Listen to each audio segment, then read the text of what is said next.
Gabe Ross in with you on this Wednesday evening. It's going to feel a lot warmer than the actual air temperatures, but when your air temps are in the mid to upper 90s, it's still downright hot as it is. Take a look at what it's projected to feel like here over the course of the next 5 days, pretty much through the entirety of the weekend. Above 100 degrees, may luck out a little bit on Monday with the passage of our next front, making it feel just a tick below. Yeah, it's summer. We know it's toasty, right?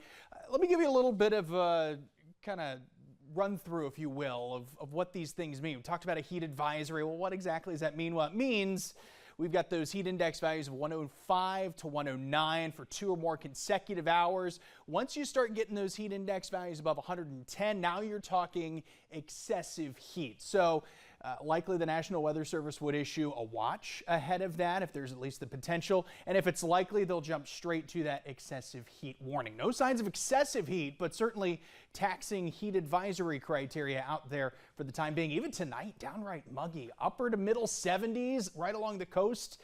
It'll be the warmest.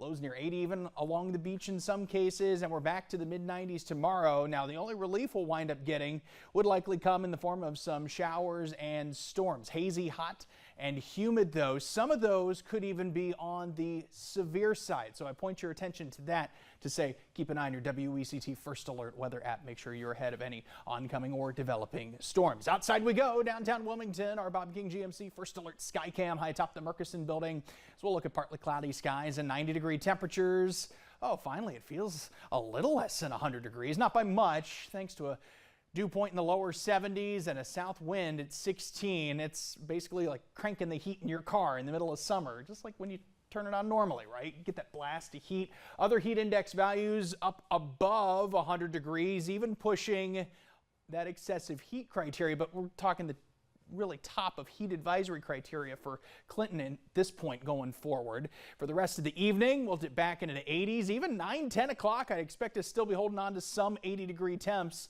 And right along the coast, especially wind shifting more so to the southwest. And you'll see some of the colors fluctuate here a little bit too. The big question is, when will some of these showers and storms begin to fire in the afternoon? Gonna watch, you know, the late afternoon, early evening time frames. Sounds summer, of course. Want everyone to stay safe. Want everyone to stay dry too. So that will we'll update you on. Let's put it that way, quite simply.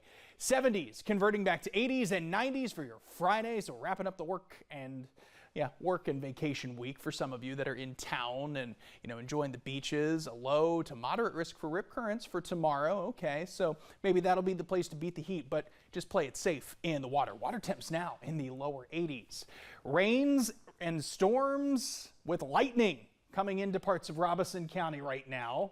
And as we go through the satellite and radar and Futurecast, check it out. Much more of the same. Some pop-up showers and storms tomorrow afternoon. Watch some of these, packing a little bit of a punch as we head toward the late afternoon and evening hours. Some additional showers possible come Friday too. Quick check of the tropics. Couple areas of interest that we're keeping an eye on.